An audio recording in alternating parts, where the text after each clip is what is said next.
हर breakup सिर्फ रिश्ता खत्म नहीं करता। कई बार वो इंसान को अंदर से तोड़ देता है। शुरुआत डिस्टेंस से होती है, फिर फाइट्स, और फिर एक दिन सब खत्म हो जाता है। लेकिन कहानी वहीं खत्म नहीं होती। उसके बाद शुरू होती है माइंड की असली लड़ाई। ओवर थिंकिंग, अटैचमेंट, साइलेंस, और वो दर्द जो बाहर नहीं, अंदर चलता रहता है। धीरे धीरे इंसान खुद को ही खोने लगता है।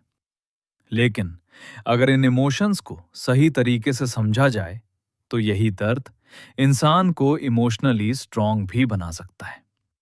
इस पूरी सीरीज में हम ब्रेकअप से लेकर रिकवरी, सेल्फ ग्रोथ और इमोशनल ट्रांसफॉर्मेशन तक हर फेज को समझेंगे, ताकि आप सिर्फ दर्द को महसूस ना करें बल्कि उससे बाहर निकलना भी सीखें। Phase one. आइए अब इस सीरीज के फेज वन को डिटेल में समझने की कोशिश करते हैं। बदलाव धीरे शुरू होता है। देखो, जब किसी रिलेशनशिप में फीलिंग्स बदलनी शुरू होती हैं तो शुरुआत कभी बड़ी नहीं होती। कोई इंसान अचानक से नहीं बदल जाता, बल्कि उसके बिहेवियर में छोटे छोटे चेंजेस आने लगते हैं। जैसे पहले जो इंसान आपसे बात करने के लिए एक्साइटेड रहता था, अब वही सिर्फ जवाब देने लगता है। पहले आपके मैसेज का इंतजार करता था, लेकिन अब लेट रिप्लाई करने लगता है। पहले कॉन्वर्सेशंस नेचुरली फ्लो में होती थी, और अब बात करने के लिए एफर्ट डालना पड़ता है। शुरुआत में ये सब इतना नॉर्मल लगता है कि इंसान उसे इग्नोर कर देता है, क्योंकि माइंड हमेशा रिलेशनशिप को बचाने वाली एक्सप्लेनेशंस ढूंढता है।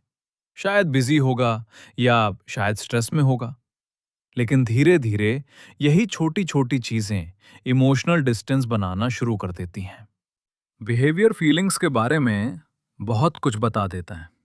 कई बार लोग वर्ड से कुछ नहीं बोलते, लेकिन उनका बिहेवियर बहुत कुछ बता देता है।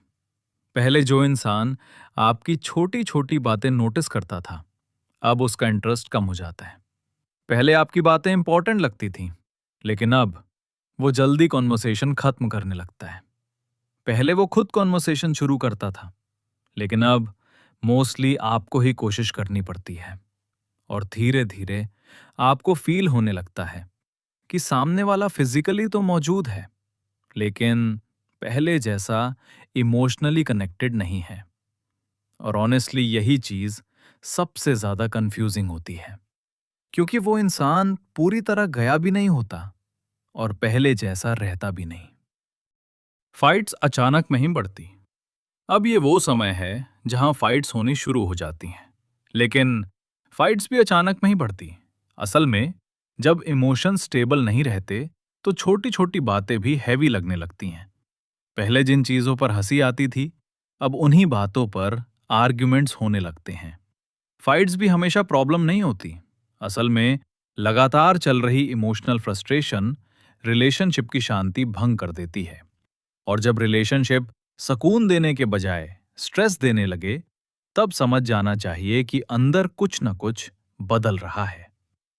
माइंड रियलिटी एक्सेप्ट क्यों नहीं करता?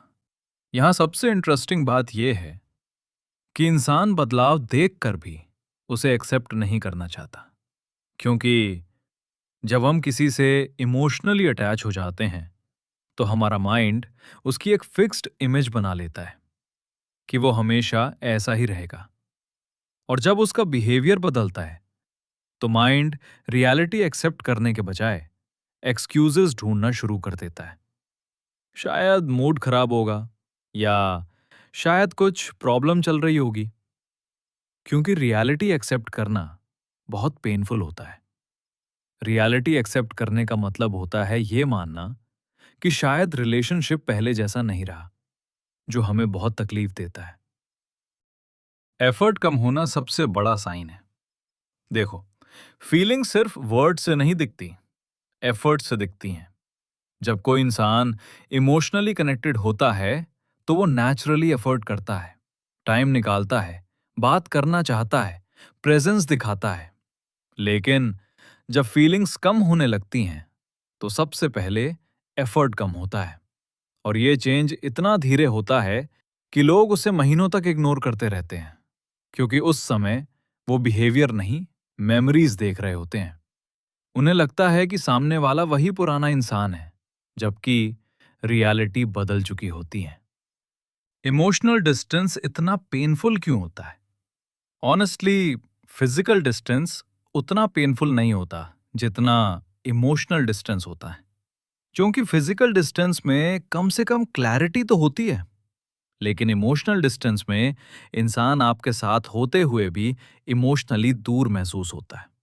और यही चीज माइंड को सबसे ज्यादा कंफ्यूज करती है, क्योंकि हमारा दिल अभी भी पुराने कनेक्शन को पकड़कर बैठा होता है, लेकिन बिहेवियर कुछ और कहानी बता रहा होता है।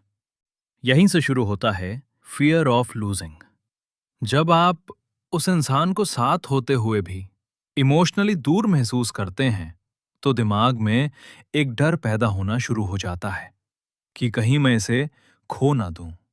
और यहीं से इंसान ओवर थिंक करना शुरू करता है, जैसे रिप्लाई टाइमिंग नोटिस करना, टोन एनालाइज करना, ऑनलाइन एक्टिविटी देखना, क्योंकि अब माइंड क्लैरिटी ढूंढ रहा होता है। लेकिन प्रॉब्लम यह है कि जहां इमोशंस ज्यादा हो जाते हैं, वहां क्लैरिटी कम हो जाती है। सबसे बड़ा सच, रिलेशनशिप का सबसे बड़ा सच यह है कि रिलेशनशिप्स अचानक नहीं टूटते, वो धीरे धीरे बदलते हैं। पहले बिहेवियर बदलता है, फिर एफर्ट्स, और फिर कनेक्शन। और जब तक इंसान समझ पाता है कि क्या हो रहा है, तब तक बहुत देर हो जाती है। लेकिन इसका मतलब ये नहीं कि हर डिस्टेंस ब्रेकअप ही बन जाए। लेकिन प्रॉब्लम तब शुरू होती है जब हम हर बदलाव को इग्नोर कर देते हैं।